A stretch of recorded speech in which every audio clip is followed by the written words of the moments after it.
ओम शांति। आज का तारीख है 28 अक्टूबर 2020।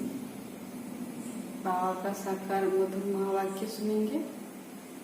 बाबा ने आज कहा है, मीठे बच्चे, तुम इस पाठशाला में आए हो स्वर्ग के लिए पासपोर्ट लेने। तुम इस पाठशाला में आए हो स्वर्ग के लिए पासपोर्ट लेने। आत्माभिमानी बनो और अपना नाम रजिस्टर में नोट करा दो तो स्वर्ग में आ जाएंगे। शिव बाबा हम बच्चों के लिए स्वर्ग की स्थापना करने के लिए आए हैं। तो स्वर्ग दुनिया में जाने के लिए बाबा कहते हैं कि पासपोर्ट क्या है? आत्माभिमानी बनना। आत्माभिमानी बनो और अपना नाम रजिस्टर में नोट करा दो तो स्वर्ग में आ जाएंगे। प्रश्न बाबा का, कौन सी स्मृति न रहने के कारण बच्चे बाप का रिगार्ड नहीं रखते हैं? कौन सी स्मृति न रहने के कारण बच्चे बाप का रिगार्ड नहीं रखते हैं? उत्तर में बाबा कहते हैं, कई बच्चों को यही स्मृति नहीं रहती कि जिसको सारी दुनिया पुकार रही है, याद कर रही है, वही ऊंचे ते ऊंच बाप हम बच्चों की सेवा में उपस्थित हुआ है। यह निश्चय नंबरवार है। जितना जिसको निश्चय है उतना रिगार्ड रखते हैं। गीत है, जो पिया के साथ है उनके लिए ज्ञान की बरसात है। ओम शांति। सब बच्चे ज्ञान सागर के साथ तो हैं ही।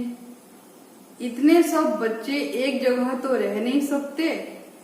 भल जो साथ हैं वह नजदीक में डायरेक्ट ज्ञान सुनते हैं और जो दूर है उन्हों को देरी से मिलता है। जब साकार बाबा थे तो जो मधुबन में रहते थे वो डायरेक्ट सुनते थे और जो दूर रहते थे बाबा फिर उनको टैप में मुरली भरकर या फिर हाथों से लिखकर भी भेजते थे। परंतु ऐसे नहीं कि साथ वाले जास्ती उन्नति को पाते हैं और दूर वाले कम उन्नति को पाते हैं। ऐसा नहीं कि जो साथ रहते हैं बाबा के वो ज्यादा उन्नति को पाते हैं और जो दूर दूसरे सेंटर में रहते हैं, घर गृहस्थ में रहते हैं, वो उन्नति को नहीं पाते। ऐसी बात नहीं, प्रैक्टिकल देखा जाता है। जो दूर है वो जास्ती पढ़ते हैं और उन्नति को पाते हैं। इतना जरूर है, बेहद का बाप यहाँ है। ब्राह्मण बच्चों में भी नंबरवार है। बच्चों को देवी गुण भी धारण करने हैं। कोई कोई बच्चों से बड़ी बड़ी गफलत होती है, बड़ी बड़ी भूलें होती हैं। समझते भी हैं बेहद का बाप जिसको सारी सृष्टि याद करती है वो हमारी सेवा में उपस्थित है और हमको ऊंचे से ऊंच बनाने का मार्ग बताते हैं। बहुत प्यार से समझाते हैं, फिर भी इतना रिगार्ड देते नहीं। स्वयं भगवान पढ़ाने आते हैं फिर भी इतना रिगार्ड नहीं देते। बांधेलियां कितनी मार खाती हैं, तड़पती हैं, फिर भी याद में रह अच्छा उठा लेती हैं। पद भी ऊंच बन जाता है। जो बांधेली माताएं हैं बाबा को कभी देखे भी नहीं है, लेकिन मार खाते हुए भी इतना बाबा को याद करती हैं तो बाबा कहते हैं ऊंच पद भी पा लेती हैं। बाबा सबके लिए नहीं कहते हैं, नंबरवार पुरुषार्थ अनुसार तो है ही। बाबा बच्चों को सावधान करते हैं, सब तो एक जैसे हो न सके। बांधेलियां आदि बाहर में रहकर भी बड़ी कमाई करती हैं। यह गीत तो भक्ति मार्ग वालों का बना हुआ है, परंतु तुम्हारे लिए अर्थ करने जैसा भी है। वह क्या जाने पिया कौन है, किसका पिया है और क्या बरसात करते हैं। आत्मा खुद को ही नहीं जानती तो बाप को कैसे जाने। है तो आत्मा ना, मैं क्या हूँ, कहाँ से आया हूँ, यह भी पता नहीं है। सब है देह अभिमानी। आत्माभिमानी कोई है नहीं। अगर आत्माभिमानी बने तो आत्मा को अपने बाप का भी पता हो। देह अभिमानी होने के कारण न आत्मा को न परमपिता परमात्मा को जानते हैं। यहाँ तो तुम बच्चों को बाप सम्मुख समझाते हैं। यह बेहद का स्कूल है। एक ही एम ऑब्जेक्ट है, स्वर्ग की बादशाही प्राप्त करना।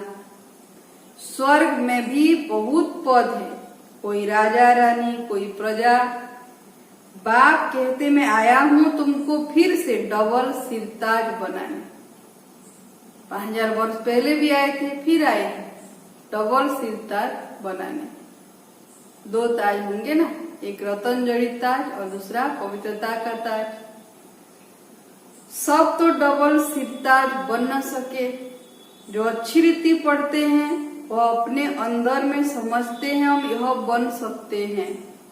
सरेंडर भी है, निश्चय भी है, सब समझते हैं इनसे कोई ऐसा छी काम नहीं होता है। कोई कोई में बहुत अवगुण होते हैं कोई में बहुत अवगुण होते हैं। वह थोड़ी ही समझेंगे कि हम कोई इतना ऊंच पद पाएंगे, इसीलिए पुरुषार्थ ही नहीं करते। बाप से पूछें कि मैं यह बन सकता हूँ तो बाबा झट बताएंगे। अपने को देखेंगे तो झट समझेंगे बरोबर में ऊंच पद नहीं पा सकता। लक्षण भी चाहिए ना, लक्ष्मी नारायण बनना है तो ऐसा लक्षण भी तो चाहिए। तो खुद की भी चेकिंग कर सकते हैं कि मैं क्या पद पाऊंगा, और बाबा भी झट बता देंगे। सत्युग त्रेता में तो ऐसी बातें होती नहीं, वहां है प्रालप। बात में जो राजाएं होते हैं वह भी प्रजा को बहुत प्यार करते हैं। यह तो माता पिता है, यह भी तुम बच्चे ही जानते हो। यह तो बेहद का बाप है, यह सारी दुनिया को रजिस्टर करने वाले हैं। तुम भी रजिस्टर करते हो ना, पासपोर्ट दे रहे हो। स्वर्ग का मालिक बनने के लिए यहाँ से तुमको पासपोर्ट मिलता है। बाबा ने कहा था सबको फोटो होना चाहिए। बाबा ने कहा था सबका फोटो होना चाहिए जो वैकुंठ के लायक है, क्योंकि तुम मनुष्य से देवता बनते हो। बाजू में ताज व तख्त वाला फोटो हो, हम यह बन रहे हैं। प्रदर्शनी आदि में भी यह सैंपल रखना चाहिए। यह है ही राजयोग। समझो, बैरिस्टर बनते हैं तो वह एक तरफ ऑर्डिनरी ड्रेस में हो, एक तरफ बैरिस्टरी ड्रेस। वैसे एक तरफ तुम साधारण, एक तरफ डबल सिरताज। ऐसे बाबा कहते फोटो निकालो। तुम्हारा एक ही चित्र है ना जिसमें पूछते हो क्या बनना चाहते हो।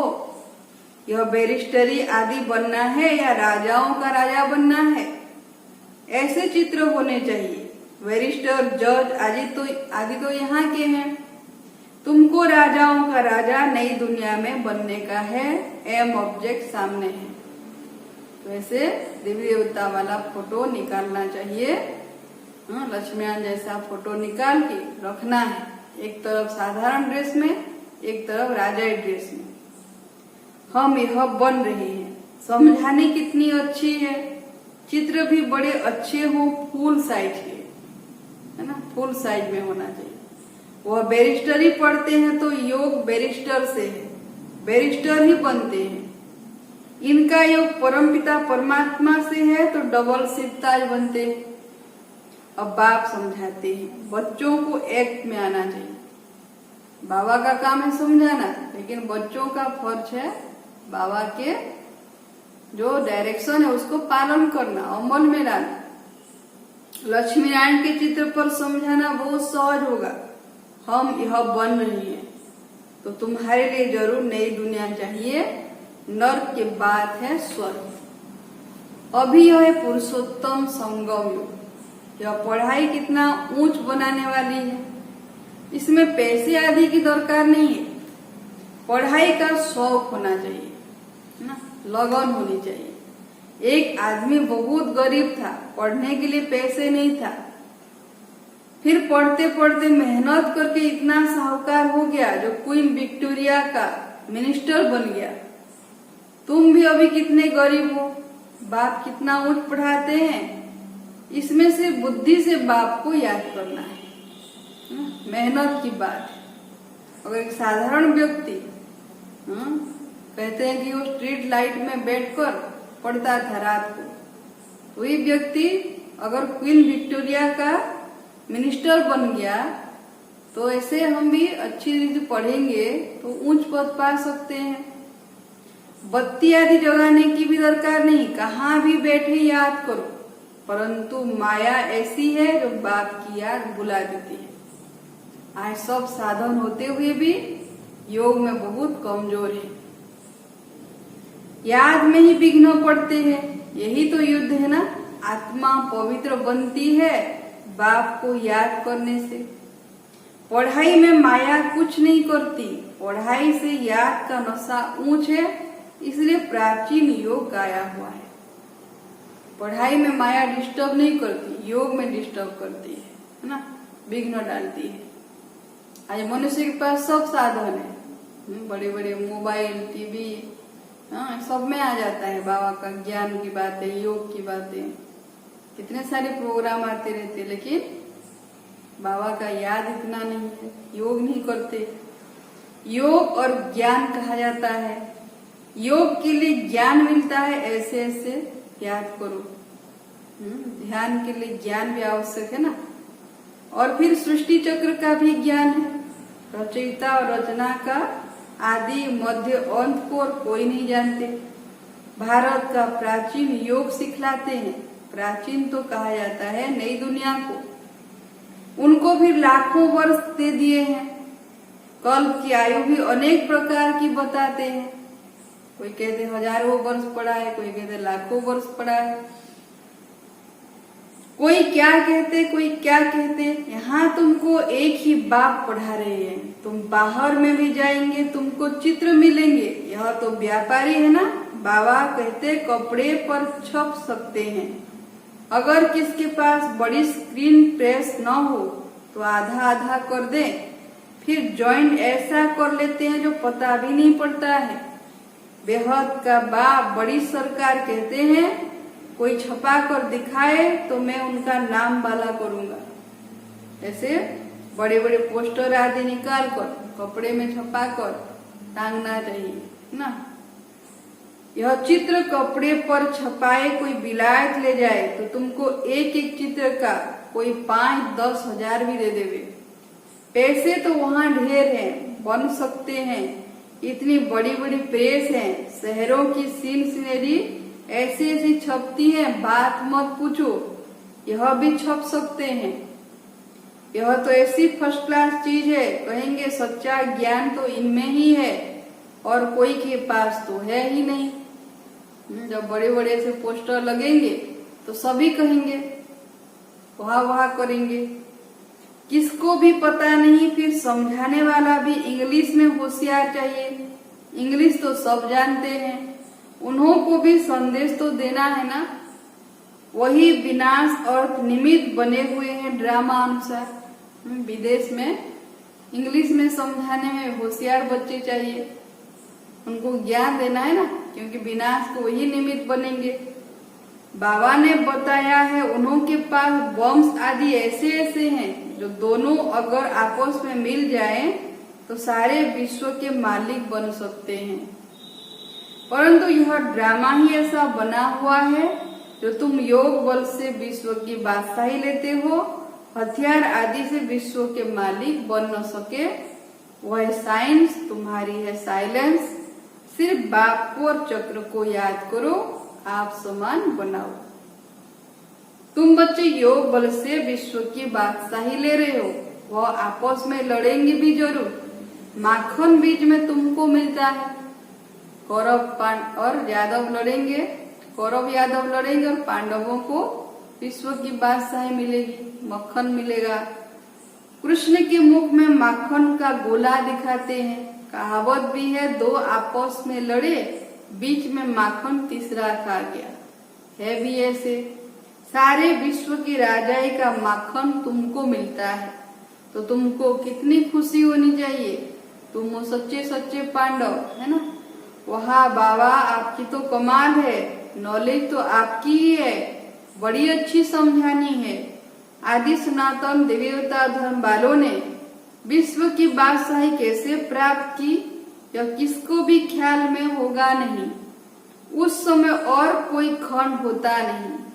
बाप कहते हैं, मैं विश्व का मालिक नहीं बनता, तुमको बनाता हूँ। तुम पढ़ाई से विश्व का मालिक बनते हो, मैं परमात्मा हूँ और शरीरी, तुम सबको शरीर है, देवधारी हो। ब्रह्मा विष्णु शंकर को भी सूक्ष्म शरीर है। जैसे तुम आत्मा हो वैसे मैं भी परमात्मा हूँ। मेरा जन्म दिव्य और अलौकिक है और कोई भी ऐसे जन्म नहीं लेते हैं, यह मुकर्रर है। प्रजापिता ब्रह्मा के तन में परमात्मा आते हैं, अलौकिक जन्म है, कोई साधारण मनुष्य जन्म जैसा नहीं है। यह सब ड्रामा में नूंद है। कोई अभी मर जाते हैं, यह भी ड्रामा में नूंद है। ड्रामा की समझानी कितनी मिलती है ना। जो हो रहा है अच्छा हो रहा है, जो हुआ अच्छा हुआ और जो होगा अच्छा ही होगा। तो ड्रामा की समझानी कितनी मिलती है, समझेंगे नंबरवार। कोई तो डल बुद्धि होते हैं, 3 ग्रेड्स होती है। पिछाड़ी की ग्रेड वाले को डल कहा जाता है। खुद भी समझते हैं यह फर्स्ट ग्रेड में है, यह सेकेंड ग्रेड में है। प्रजा में भी ऐसे ही है, पढ़ाई तो एक ही है। बच्चे जानते हैं पढ़कर हम 100 डबल सिरताज बनेंगे। हम डबल सिरताज थे, फिर सिंगल ताज, फिर अभी 9 ताज बने। द्वापर में सिंगल ताज हो गया, अभी कोई ताज नहीं है। प्रजातंत्र है, जैसा कर्म वैसा फल कहा जाता है। सत्युग में ऐसे नहीं कहेंगे। यहाँ अच्छे कर्म करेंगे तो एक जन्म के लिए अच्छा फल मिलेगा। कोई ऐसे ऐसे कर्म करते हैं जो जन्म से ही रोगी होते हैं। यह भी कर्मभोग है ना। बच्चों को कर्म अकर्म विकर्म का भी समझाया है। यहाँ जैसा करते हैं तो उसका अच्छा व बुरा फल पाते हैं। कोई साहूकार बनते हैं तो जरूर अच्छे कर्म किए होंगे। अभी तुम जन्म जन्मांतर की प्रारब्ध बनाते हो। गरीब साहूकार का फर्क तो वहाँ रहता है ना। अभी के पुरुषार्थ अनुसार स्वर्ग में ऐसा ही पद मिलेगा, कोई गरीब, कोई साहूकार, कोई प्रजा। वह प्रारब्ध है अविनाशी 21 जन्मों के लिए। यहाँ मिलता है अल्पकाल। संगम योग में भी बाबा प्राप्ति कराते हैं, लेकिन यहाँ अल्पकाल की प्राप्ति है दुनिया वालों को। और बाबा कहते तुम्हारा तो 21 जन्म पूरा प्राप्ति है, अविनाशी प्राप्ति है, कोई छीन न सके। कर्म तो चलता है ना, यह कर्म क्षेत्र है। सत्युग है स्वर्ग का कर्म क्षेत्र, वहाँ विकर्म होता ही नहीं। यह सब बातें बुद्धि में धारण करनी है। कोई बिरले हैं जो सदैव पॉइंट्स लिखते रहते हैं, चार्ट भी लिखते लिखते फिर थक जाते हैं। तुम बच्चों को पॉइंट्स लिखनी चाहिए, है ना।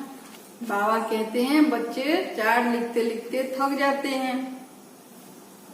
बहुत मोहिन मोहिन पॉइंट्स हैं जो सब तुम कभी याद नहीं कर सकेंगे, खिसक जाएंगी। फिर पछताएंगे कि यह पॉइंट तो हम भूल गए। सबका यह हाल होता है, भूलते बहुत हैं, फिर दूसरे दिन याद पड़ेगा। बच्चों को अपनी उन्नति के लिए ख्याल करना है ना। किसी को ज्ञान सुनाते तो पॉइंट्स भूल जाते हैं, फिर बाद में याद आता है क्योंकि नोट नहीं करते। बाबा जानते हैं कोई बिरले यथावृत्ति लिखते होंगे। बाबा व्यापारी भी है ना, वह है विनाशी रत्नों के व्यापारी, यह ज्ञान रत्नों के व्यापारी। अविनाशी ज्ञान रत्नों का धंधा बाप ही करते हैं। योग में ही बहुत बच्चे फेल होते हैं। एक्यूरेट याद में कोई घंटा 1.5 भी मुश्किल से रह सकते हैं। 8 घंटा तो पुरुषार्थ करना है। तुम बच्चों को शरीर निर्वाह भी करना है। बाबा ने आशिक मासूक का भी मिसाल दिया है। बैठे बैठे याद किया और झट सामने आ जाते। यह भी एक साक्षात्कार है। वह उनको याद करते, वह उनको याद करते। यहाँ तो फिर एक है मासूक, तुम सब हो आशिक। वह सलोना मासूक तो सदैव गोरा है, एवर प्योर। बाप कहते हैं मैं मुसाफिर सदैव खूबसूरत हूँ, तुमको भी खूबसूरत बनाता हूँ। इन देवताओं की नेचुरल ब्यूटी है। यहाँ तो देखो कैसे कैसे फैशन करते हैं, भिन्न भिन्न ड्रेस पहनते हैं। वहाँ तो एकदम नेचुरल ब्यूटी रहती है। ऐसी दुनिया में अब तुम जाते हो, अब से तुम जाते हो ना, ऐसी नई दुनिया में। बाप कहते हैं मैं पुराने पति देश पति शरीर में आया हूँ, यहाँ पावन शरीर है नहीं। बाप कहते हैं मैं इनके बहुत जन्मों के अंत में प्रवेश कर प्रवृत्ति मार्ग की स्थापना करता हूँ। आगे चल तुम सर्विसेबल बनते जाएंगे, पुरुषार्थ करेंगे फिर समझेंगे। आगे भी ऐसा पुरुषार्थ किया था, अब कर रहे हैं। पुरुषार्थ बिगड़ तो कुछ भी मिल न सके।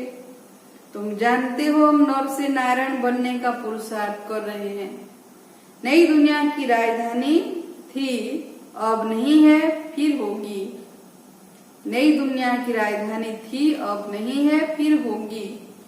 आयरन एज के बाद फिर गोल्डन एज जरूर होगी। राजधानी स्थापन होनी ही है, कल पहले मुआफिक। अच्छा, मीठे मीठे सिकिलधे बच्चों प्रति माता पिता बाप दादा का याद प्यार और गुड मॉर्निंग। रूहानी बाप की रूहानी बच्चों को नमस्ते। हम रूहानी बच्चों का भी रूहानी माता पिता बाप दादा को याद प्यार गुड मॉर्निंग नमस्ते नमस्ते। धारणा के लिए पहला पॉइंट है सरेंडर के साथ साथ निश्चय बुद्धि बनना है। कोई भी छी काम न हो, अंदर कोई भी अवगुण न रहे, तब अच्छा पद मिल सकता है। ऐसा छी काम न हो और अपने अंदर के अवगुणों को निकालना है, तभी अच्छा पद मिलेगा। दूसरा, ज्ञान रत्नों का व्यापार करने के लिए बाबा जो अच्छे अच्छे पॉइंट सुनाते हैं उन्हें नोट करना है, फिर उन्हें याद करके दूसरों को सुनाना है। सदा अपनी उन्नति का ख्याल करना है। वरदान है बाबा का, वायरलेस सेट द्वारा विनाश काल में अंतिम डायरेक्शन को कैच करने वाले वाइसलेस भव। विनाश के समय अंतिम डायरेक्शन को कैच करने के लिए वाइसलेस बुद्धि चाहिए। विनाश समय में बाबा जो डायरेक्शन देगा, कहीं विनाश होने वाला होगा, भूकंप आने वाला होगा, बाबा डायरेक्शन देगा बच्चे चले आओ, तुरंत टच होगा। किनको? जिनकी बुद्धि वाइसलेस है, पूरा प्योर पवित्र है। जैसे वे लोग वायरलेस सेट द्वारा एक दूसरे तक आवाज पहुंचाते हैं, यहाँ है वाइसलेस की वायरलेस, है ना, पवित्रता की वायरलेस। इस वायरलेस द्वारा आपको आवाज आएगा कि सेफ स्थान पर पहुंच जाओ। पहले से ही आपको टचिंग कराएगा बाबा कि पहले से ही स्थान पर आ जाओ। जो बच्चे बाप की याद में रहने वाले वाइसलेस हैं, जिन्हें अशरीरी बनने का अभ्यास है, वे विनाश में विनाश नहीं होंगे, लेकिन स्वेच्छा से शरीर छोड़ेंगे, तड़पेंगे नहीं। विनाश के समय स्वेच्छा से शरीर छोड़ेंगे, क्योंकि अशरीरपन का अभ्यास करते रहते होंगे। अभ्यास करने से ही होगा, और जो नहीं करेंगे वो स्वेच्छा से भी शरीर छोड़ नहीं पाएंगे, है ना। इसलिए अभी से इसका अभ्यास बढ़ाना है, बुद्धि को प्योर बनाना है, तभी तो बाबा की टचिंग होगी। स्लोगान है, योग को किनारे कर कर्म में बिजी हो जाना, यही अलवेलापन है। अलवेलापन, आलस्य, ये भी तो विकार है ना। कोई विकार को छोड़ना है, तो बाबा ने उसका सूक्ष्म रहस्य बताया कि योग को किनारे कर कर्म में बिजी रहना। कर्म योगी नहीं बन के सिर्फ कर्म में बिजी रह जाएंगे तो ये अलवेलापन है। कर्म योगी बनकर कर्म करना है, सदा बाबा के साथ कंबाइंड होकर रहना है। अच्छा, ओम शांति।